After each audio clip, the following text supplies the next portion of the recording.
Jangan lupa tonton, subscribe, like, and share.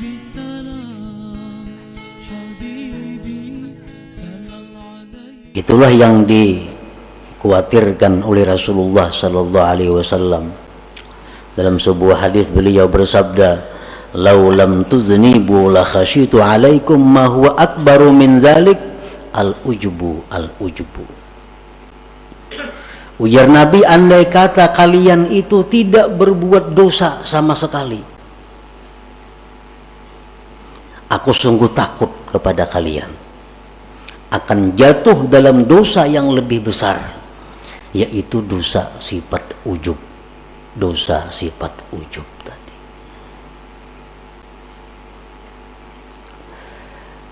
Sayyidatina Aisyah radhiyallahu anha, beliau ditanya, mata yakunur rajul musi'a? Qalat idza zanna annahu muhsin. Kapan seseorang itu dikatakan jahat di sisi Allah? Ujar Aisyah menjawab, bila mana dia sudah menyangka dirinya baik. Bila mana kita menyangka diri kita ini sudah baik, berarti kita orang yang jahat di sisi Allah Subhanahu wa ta'ala. Nah, ini keterangan daripada bagian yang pertama daripada hikmah yang ke-20 tadi. Nah, para muhibbin rahimakumullah. Jadi syaitan ini, ujar para ahli suluk, mengatakan selalu berusaha menggoda kita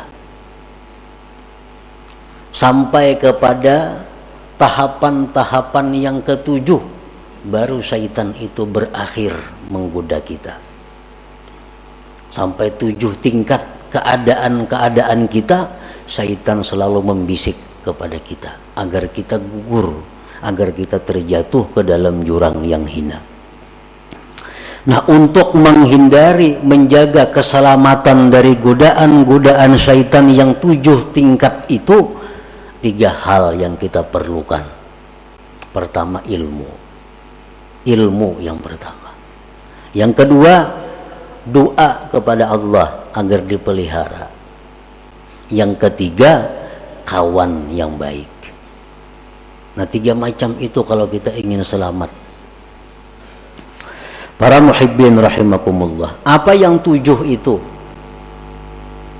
Dalam tahapan pertama, syaitan itu mengajak kita dengan ajakan ukfur, kafirlah engkau. Icam jaka kafir, nyaman kada besembayangan, kada berpuasaan, kada berzakat, kada ada istilah perjinahan, kafir.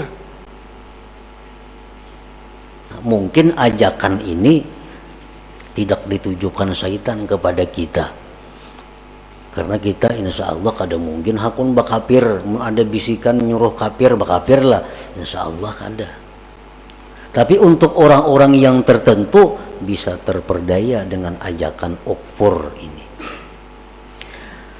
Nah, kalau syaitan itu mengajak kita kepada ukfur, kafirlah kamu kepada Allah,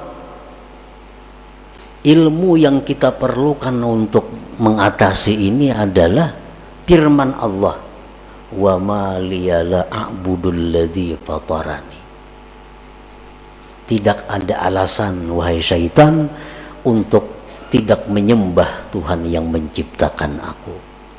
Kalau engkau mengajak aku kepada kafir, wahai syaitan, aku tidak ada alasan untuk tidak menyembah Tuhan yang menciptakan aku.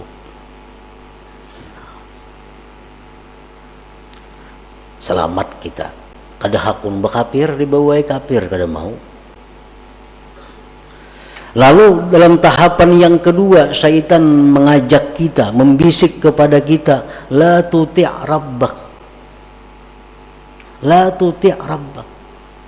Kalau ikam sudah Islam, ya syaitan, ikam kada perlu taat lawan Tuhan, karena ikam sudah Islam, kada perlu taat kepada Tuhan, kada perlu sembahyang, kada perlu puasa, kada perlu zikir, karena orang Islam itu sudah selamat.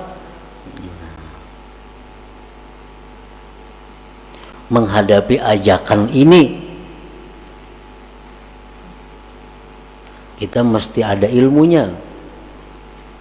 Dengan ilmu bahwa wahai syaitan, aku kada kawa kada taat lawan Tuhan, kada kawa kada sembahyang, kada kawa kada beribadah, karena itu bekalku hari kiamat. Nah, hari kiamat tuh aku perlu bekal. Bukan hanya Islam bekalku, tapi sembahyang, puasa, zakat, sembahyang sunat ini. Artinya syaitan itu kada ada membisiki kita, pang, kamu jangan sembahyang lah, kada ada pembisikan itu. Cuman dalam hati kita nih ada, dalam diri kita ada muncul asa kada hendak sembahyang. Nah itu iya bisikan syaitan, jangan sembahyang menjernya, membubungi jangan sembahyang tuh kada ada, bang. Jangan sembahyang kadakah itu. Cuma dalam hati kita nih malas sembahyang, malas puasa, malas zikir. Nah itu bisikan syaitan. Yang kita atasi dengan apa? Dengan bekal. Ini mati perlu bekal. Orang hendak ke Banjar aja besangu duit. Nah apalagi mati. Bekalnya mati apa? Sembahyang banyak, zikir banyak, puasa dan lain-lainnya. Nah jadi kalau syaitan mengajak kita, dalam hati kita ini ada bisikan-bisikan yang malas untuk ibadah, kita tentang, kita lawan bahwa syaitan, bahwa aku ini perlu bekal untuk akhirat karena aku pasti mati. Nah 2 tahap syaitan menggoda kita. Tahap yang ketiga, ujar hati nih nang dibisiki syaitan, ayo ikam banyak-banyak beramal, banyak-banyak sembahyang, tapi kaina bila tuha. Nah, bila tuha aja lagi anom berhemat napa? Karena nang dipandang tuh akhir umur. Ikam walaupun wah ini pak ibadah, kalau akhir umur karena ikam jahat jadinya. Jadi baik wah ini berjahat karena akhir umur hanya berbaik. Nah, ini mungkin seringkali datang ke dalam hati kita. Ini sering datang ke dalam hati kita.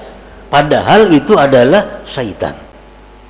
Kaina gin amal banyak, kaina sudah tuha. Kaina aja sembahyang tahajud amun sudah tuha. Pada orangnya umur 60 sudah ini. Nah, bila lagi tuhanya. Kaina aja nuntut ilmu bila sudah tuha. Kaina aja bila sudah tuha. Nah, apabila dalam hati kita ada bisikan seperti itu, kita punya ilmu bahwa umur itu di tangan Allah. Umur kada pandang tuha muda, kada pandang sihat sakit. Kalau sampai mati, jadi kada kawa menunda amal itu. Bila ini hendak beribadat, gawi laksanakan, kada perlu menunda. Nah para muhibbin rahimakumullah, syaitan itu hati kita ini dibisikinya lagi. Jadi syaitan, kalau engkau memang hendak beramal beribadat juga, ajil, lakasi beramal. Sembahyang jam 1000 rakaat semalaman kayak Zainal Abidin, atau 500 rakaat kayak Imam nakasih. Nah, digasaknya kita oleh syaitan supaya banyak-banyak beramal. Tujuannya apa? Bila kena banyak kita busan ampe. Atau lagi tujuan syaitan bila banyak-banyak itu berancap-ancap kada sempurna. Sembahyang kada bertumak ninah jadinya. Itu tahapan yang keempat daripada syaitan, bahwa segera. Nah ini kita atasi syaitan dalam hati kita, kita bisiki, aku beramal kada perlu belaka-lakas, yang penting aku sempurna, kada perlu berancap-ancap, karena begitu ada niatku sudah beramal itu sudah masuk. Perlahan kita gawi, perlahan sembahyang, perlahan baca Quran kita perlahan. Nah tahapan yang kelima, syaitan ini menggoda kita lagi dengan godaan apa? Nah, syaitan kalau ikam sudah perlahan itu, ikam tunggu, ikam akan dipuji oleh seluruh makhluk. Ikam akan dipuji oleh manusia, ikam akan dipuji oleh orang-orang besar karena mengakui kehebatan engkau. Ikam ahli ibadah, ibadahnya bagus. Nah, supaya kita ini ria. Nah, kita atasi demikian, wahai syaitan, aku beribadah kada mengharapkan pujian orang. Aku beribadah kada mengharap penilaian orang. Yang kutuju itu adalah penilaian Allah. Aku cukup Allah yang mengetahui aku beramal, kada perlu orang lain.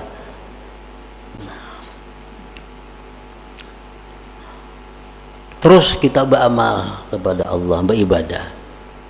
Nah, yang keenam ini, ujar syaitan, kalau ikam itu beramal sudah mengharap Allah, sudah ikhlas, nah itu ngarnya ikam bujur-bujur wali. Nah, itu orang wali. Ini yang dimaksud dengan hikmah yang ke-20 ini. Ma'aradat himmatu salikin antakifa indama kushifalaha illa wanadatu hawatibul hakikah alla yatlubu amamaka. Nah, sekarang engkau sudah wali di syaitan. Ikam beramal perlahan, teratur, ikam mengharapkan sudah karena Allah. Ikam sekarang sudah waliullah. Nah, bila kita ma'asisi itu, bila kita membujuri, ampun syaitan mengatakan bahwa kita ini sudah wali, nah disitulah kita hancur. Nah, disitulah kita terjatuh lebih dalam daripada jurang yang dahulu kita berada.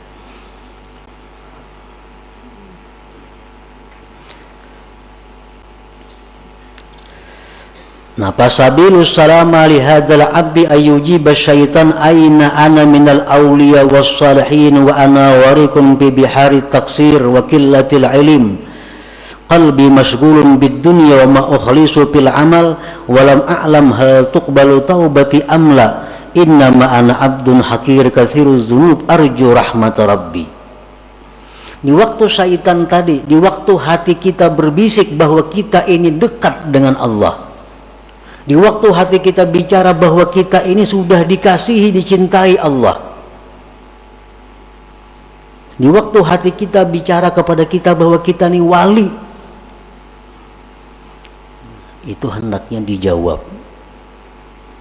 bah, kada mungkin aku ni wali, kada mungkin aina ana minal aulia, kada mungkin aku ni wali.